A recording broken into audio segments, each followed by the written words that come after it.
Of my fellow economists, there's three of us who are academic economists. It's Tony, Ken, and myself. We've each taught economics for many, many years. Those who teach. Yeah, exactly. And,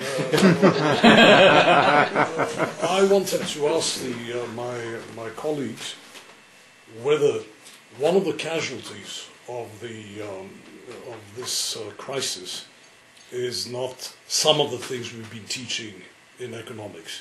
There's been an article in the paper the other day saying that talking about the crash of the Chicago School of Economics. That's an extreme school of economics, but there's a theory that says that not everything we've been teaching, and as I say, if there's something wrong, it's a mea culpa, but maybe 20 or 30% of what we've been teaching is now proving to be BS.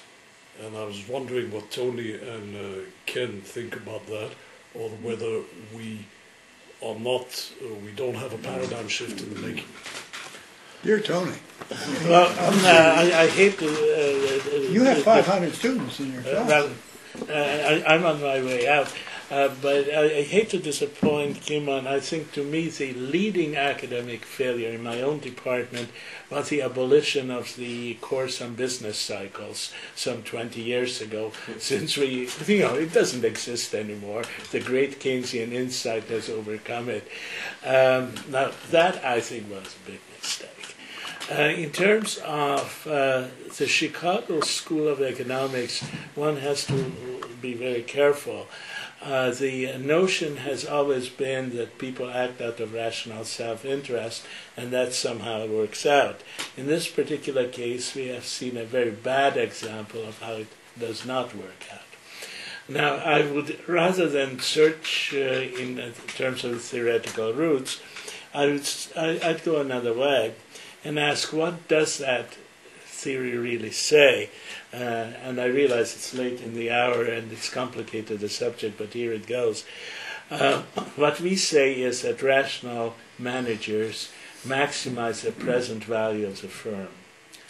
What has happened, and what has led to a great many crashes, starting from Enron to more recent events, is that managers have been encouraged, people invented systems, and that does not come from academic economists, whereby people get rewarded for maximizing this year's value, not the long-term value. I don't think it's a flaw of the theory.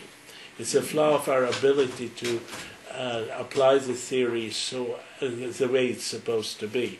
Now, that's not necessarily saying anything good, because the people who apologize for socialism usually say exactly the same thing.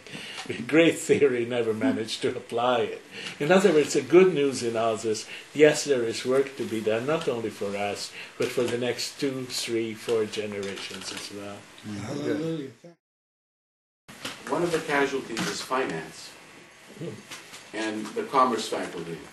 I mean, management, MBA, all the business area is dead, as far as I'm concerned.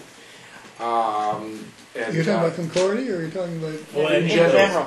In general. I mean, we've had students heading into commerce and finance for years, and I think that is over. And, people should have to start looking somewhere else, and they don't know where to look. One possibility, of course, is the environment. But in terms of theory, I think there's going to be a shift toward more public rather than market, private economics.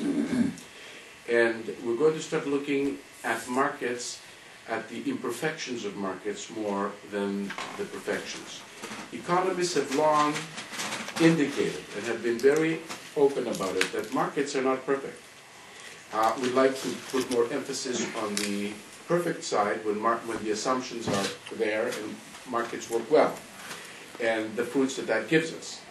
But markets suffer from a number of serious imperfections, including the one that Professor Tony Deutsch mentioned.